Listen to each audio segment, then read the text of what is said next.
Hello viewers, আসসালামু আলাইকুম সবাইকে। আসলে এই ভিডিওটা করা আমার একটি উদ্দেশ্য, সবাইকে প্রাইসগুলো জানানোর জন্য। তো তেমন কোনো উদ্দেশ্য ছিল না। তো আমার অনেক টাইম ছিল আসলে। ট্রানজিট আমি ইতালি থেকে যখন বাংলাদেশে ব্যাক করি, সো ওই টাইমেই আমার এই ভিডিওগুলো করা। আমার অনেকক্ষণ ট্রানজিট ছিল। তো আসলে সবাইকে বলবো, ইতালি থেকে যখন যাদের 5 ঘন্টার উপরে, ধরেন 5 ঘন্টা 5 মিনিট ট্রানজিট থাকে, তাদের একটা ফুড টোকেন মানে একটা খাবার, একটা ভালো একটা মানে মোটামুটি একটা ভালো খাবার মিলে। তো আসলে ওই খাবারটা নেওয়ার জন্য ফুড টোকেন একটা কাউন্টার থাকে। সো ওই কাউন্টার থেকে একটা টোকেন পিক করতে হয়। তো ওখান থেকে টোকেনটা পিক করে আপনি দেন ওখানে ফুড আছে, ফুডের শপ আছে মোটামুটি 5 থেকে 6টা।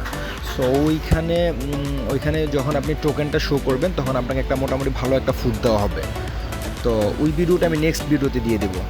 তো এই ভিডিওটা, এইখানের যে ভিডিওটা আছে, সেটা করার উদ্দেশ্য হলো প্রাইসগুলো জানানোর জন্য সবাইকে। আসলে ইস্তাম্বুল এয়ারপোর্টে, কারণ অনেকে চিন্তা করে যে ইতালি থেকে ব্যাক করছি, আমরা এয়ারপোর্ট থেকে ডিউটি ফ্রি শপ থেকে আরও প্রোডাক্ট কিনবো। সো সেই ক্ষেত্রে আর কি প্রাইসটা কেমন থাকে, কি থাকে না থাকে, তো সেই জন্যই আর কি এটা মানে আপনাদের জন্য, সবার জন্যই করা। তো অনেকেই জানতে চায় যে এয়ারপোর্টে প্রাইস কেমন থাকে, যারা নতুন ট্রাভেল করছে বা নতুন বাংলাদেশে আসছে দীর্ঘ 5 বছর থাকার পর বা 4 বছর থাকার পর বা 2 বছর থাকার পর। সো তাদের জন্য এটা অনেকে মনে করে যে এয়ারপোর্ট থেকে ডিউটি ফ্রি শপ থেকে কিছু চকলেট কিনবো বা কিছু পারফিউম কিনবো। সো এটা আমি একটা জিনিস দেখলাম কি, এয়ারপোর্টে আসলে মোটামুটি অনেক ডিফারেন্স থাকে। ডিউটি ফ্রি শপগুলোতে প্রাইস হিসেবে অনেক ডিফারেন্স থাকে। কারণ আপনি যখন ইতালি থেকে কোনো শপ থেকে আপনি কোনো জিনিস ক্রয় করবেন 10 টাকায়, সেক্ষেত্রে আপনি যদি এয়ারপোর্ট থেকে কিনতে যান, সেক্ষেত্রে 10 প্লাস হয়ে যাবে, 20 হয়ে। কারণ আমি নিজেও দুটা চকলেট নিছি বড় বড়, যেটা এক একটা 300 গ্রাম করে। সো এক একটার দাম পড়েছে 9 ইউরো, 10 ইউরো। সো ইটালি থেকে এটা তেমন একটা ডিফারেন্স না, 2 থেকে 3 ইউরো ডিফারেন্স। সো এটা নেওয়া যায়, সেক্ষেত্রে নেওয়া আর কি। তো আমার আরেকটা ভিডিও আসবে নেক্সটে, সেটা হলো ফুড টোকেনের যে ভিডিওটা, যেটা প্রথমও বলেছি, আমি এখনও বলছি। আপনি ইটালি থেকে 1.5 ঘন্টা জার্নি করে যখন ইস্তাম্বুল এয়ারপোর্টে আসবেন, তো ইস্তাম্বুল এয়ারপোর্টে আসার পরে ওই বিমান থেকে নামার পরে আপনি কোথায় যাবেন ফুড টোকেনের জন্য, কীভাবে ফুড টোকেন নেবেন, মানে কীভাবে কী করবেন, সেই ভিডিওটা আমি নেক্সট ভিডিওতে দিয়ে দিব। তো আশা করি সবারই মোটামুটি ভালো লেগেছে এই ভিডিওটা দেখে। না টেনে সবাই ভিডিওটা দেখবেন, তাহলে মোটামুটি সবারই আইডিয়া হয়ে যাবে আর কি। আমি তেমন একটা ভিডিও বানাইও না। তো আসলে আমার অনেকক্ষণ ট্রানজিট ছিল, নিয়ার অ্যাবাউট 18-19 ঘন্টা ট্রানজিট ছিল। তো সেই ক্ষেত্রে আর কি ফাঁকে ফাঁকে একটু ভিডিওগুলো করা। তো আমার আসলে 18 প্লাস ছিল, 18 ঘন্টা প্লাস ছিল ট্রানজিট। আমি 3টা ফুড পাইছি। ও 5 ঘন্টা পর পর যখন আপনি কাউন্টার যাবেন, তখন আপনি একটা করে টোকেন দিবে। সো যাদের 11 ঘন্টা ট্রানজিট থাকবে, তারা কিন্তু একটা ফুডই পাবে। আর যাদের 12 ঘন্টা প্লাস থাকবে, তাদের 2টা ফুড পাবে আর কি। তো এটাই আর কি।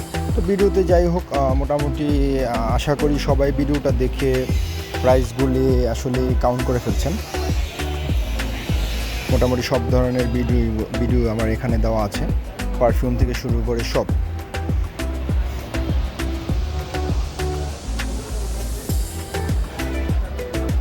ভিডিওটা দেখে আসলে যদি ভালো লাগে, তো সবাই লাইক কমেন্টস করবেন, শেয়ার করে দেবেন, এতে করে সবারই দেখা হয়ে যাবে আর কি। কারণ আমি নিজেও অনেক খুঁজছিলাম এই ভিডিওটা প্রাইসগুলো দেখার জন্য, দেখতে পারিনি। তো আসলে এখন নিজেই করলাম আর কি।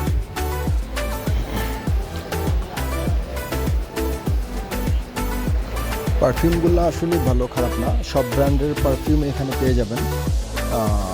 সব আসলে 20 ইউরো থেকে শুরু করে সব রেঞ্জের পারফিউমই এখানে পাবেন। পারফিউমগুলো আসলে অনেক বেস্ট। আর এখানে বাইরে কিছু পারফিউম আসলে খোলা রাখছে সবার জন্যই, সবাই দেখতে পারবেন পারফিউমের ফ্লেভারগুলো কীরকম। তো বেস্ট আসলে যাদের প্রাইস নিয়ে কোনো সমস্যা নেই সেক্ষেত্রে তাদের জন্য কোনো সমস্যা নেই, আর যাদের প্রাইস নিয়ে সমস্যা আছে সেক্ষেত্রে তারা ইটালি থেকে নিয়ে আসাটাই বেস্ট।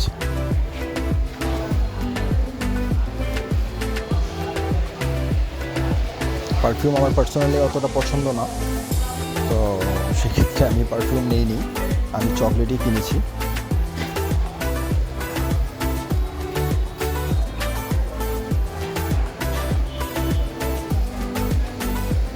আশা করি সবারই মোটামুটি একটা আইডিয়া হয়ে গেছে ভিডিওটা দেখার পর।